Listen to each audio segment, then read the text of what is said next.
పిల్లలు కావాలనే మీ కలను నెరవేర్చుకోండి. మొదటి కన్సల్టేషన్, మొదటి స్కానింగ్ ఉచితం. వివరాల కొరకు హెగ్డే ఫెర్టిలిటీని సంప్రదించండి. ఉంటే మాకు చెప్పదా సార్, చెప్పండి నేను ఎట్లా చెయ్యాలి, నేను ఎట్లా బతకాలి. అమ్మ నేనున్నా మీకు టెన్షన్ లేదు అన్నది. అవ్వ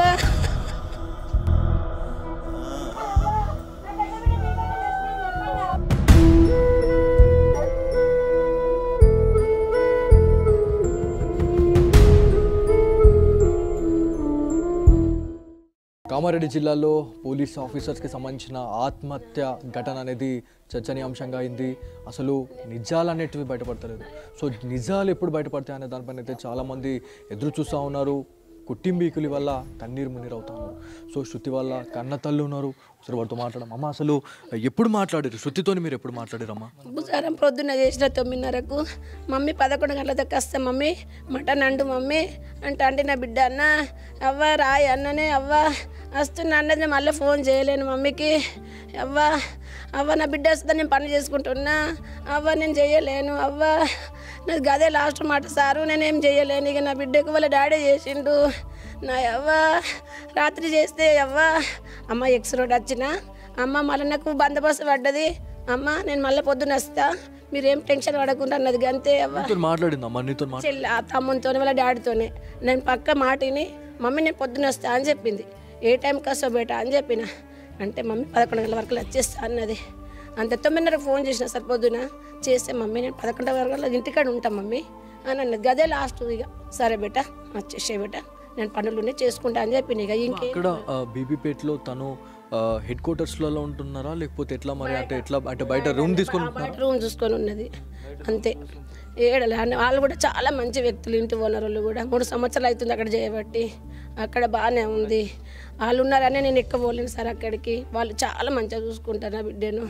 నేను అంతే చూసుకున్నా.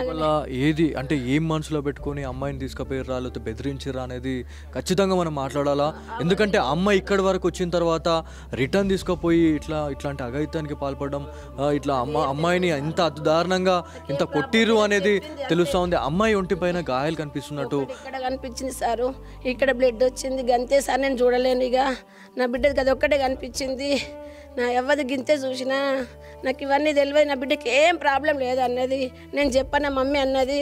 నా బిడ్డకి ఏదైనా ఉంటే మాకు చెప్పదా సారు, చెప్పండి నేను ఎట్లా చెయ్యాలి, నేను ఎట్లా బతకాలి. అవ్వ నీతోనే తెలివి అవ్వ, గంతే చూసుకున్నాము అవ్వ నేను ఏడలేం కాలే అవ్వ నేను ఏడు ఉండాలి అవ్వ. నా బిడ్డ రాగానే అవ్వ నేను గేటు తీస్తుంటే అవ్వ, నేను తవ్వలు చూస్తుంటే అవ్వ. అమ్మ నేనున్నా మీకు టెన్షన్ లేదు అన్నది అవ్వ. నా బిడ్డకి ఇంత ధైర్యంగా అంటే ఇంత ధైర్యం చెప్పింది. ఇంత చిన్న పిల్ల, కడుపులో పెట్టిన పిల్లని ఇవాళ మీకు ఇంత ధైర్యం చెప్పింది. అట్లాంటి వ్యక్తి వాళ్ళు ఇట్లాంటి దానికి గురి కావడం అనేది ఎట్లా చూస్తున్నారు? అంటే ఎంతో మందికి ధైర్యం చెప్పిన క్యాండిడేట్ ఇవాళ అంటే ఇప్పుడు తమ్ముడు కోసం ఇంత ఆలోచించింది, చెల్లె కోసం ఇంత ఆలోచించింది, అందరినీ సెట్ చేసిన తర్వాత నేను పెళ్లి చేసుకుంటా అన్న క్యాండిడేట్ వల్ల ఇట్లా జరగడం అనేది ఎట్లా చూస్తారు మీరు?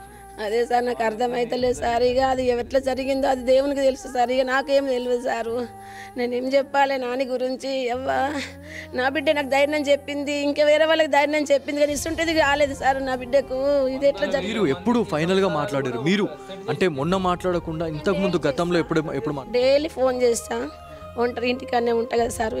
డైలీ ఫోన్ చేస్తా, మధ్యాహ్నం చేస్తా, పొద్దున చేస్తా. మొన్న చేసిన వస్తాం మమ్మీ రేపు వస్తాను, సండే రోజు వస్తాను. మొన్న శనివారం చేస్తే సండే రోజు వస్తా అని చెప్పింది వాళ్ళ డాడీకి. రాలేదు.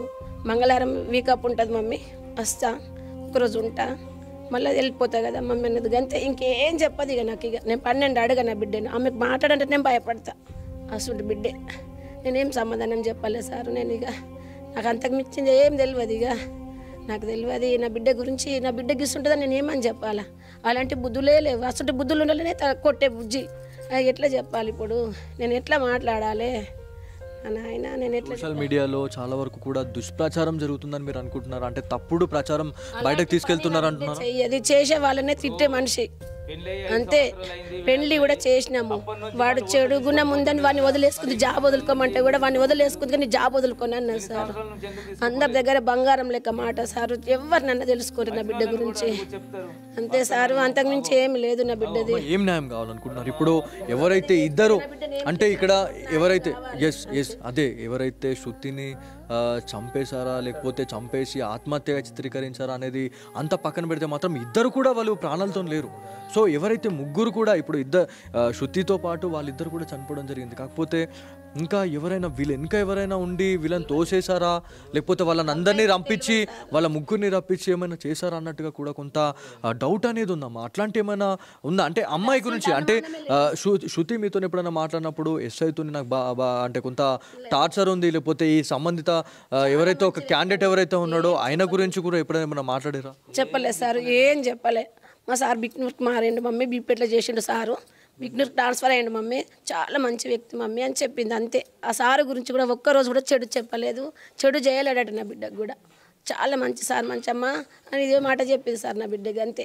ఇంత మంచిగా చెప్తా ఉన్నారు అంటే ఇప్పుడు ఎస్ఐ గారి గురించి ఇంత పాజిటివ్గా ఉన్న క్యాండిడేట్ అంటే అక్కడ సడన్గా ఏం జరిగి ఉంటుంది అంటే ఇప్పుడు ఈ నిఖిల్ వల్లనే శృతికి ఏమైనా జరుగుందని మీరు అనుకుంటున్నారా? అనుకుంటలేను సార్, ఆ విషయాలు ఏం తెలియదు సార్, నాకైతే తెలియదు.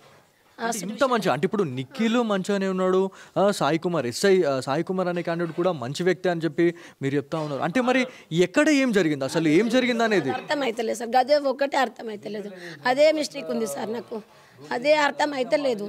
అందరూ మంచిగా ఉన్నోళ్ళు ఎట్లా అయినరు అదే ఆలోచన ఉంది, కానీ దానికి ఎట్లా అయింది కూడా నాకు అర్థమైతలేదు సార్. నా బిడ్డ బీపేట్లో చేస్తుందని నాకు టెన్షన్ లేదు సార్. నా అమ్మగారు కూడా అదే ఊరు సార్, నాకు అంతే తెలుసు సార్. నాకు ఇంకేం తెలియదు నా బిడ్డ కోసము, నేనేం సమాధానం చెప్పాలి? అసలు ఎక్కడికి వచ్చినా కూడా ఫైనల్గా ఫైనల్కి వచ్చేసరికంటే మళ్ళీ క్వశ్చన్ మార్క్ అనేది వస్తుంది. అంటే తల్లిదండ్రులతో అంటే ఒక చిన్న అంటే ఇప్పుడు మనకేమైనా బాధ అనిపిస్తే మన అన్నదమ్ములకు చెప్పుకుంటాం, అదేవిధంగా తల్లిదండ్రులకు చెప్పుకుంటాం. కాకపోతే ఎలాంటి బాధ లేదు, ఎలాంటి ఏం లేకుండా ఇవాళ నిర్దాక్షిణంగా చనిపోవడం అనేది అసలు మేము నమ్మలేకపోతా ఉన్నాం. ఎంత మంచి అంటే ఒక ఫ్యామిలీలో అంటే ఒక పెద్ద కొడుక్కి కావచ్చు లేకపోతే ఒక పెద్ద అక్క ఎవరైతే ఉంటారో ఖచ్చితంగా వాళ్ళకి ఒక ఇనిషియేట్ అనేది ఉంటుంది, ఒక భరోసా అనేది ఇవ్వాల్సి వస్తుంది.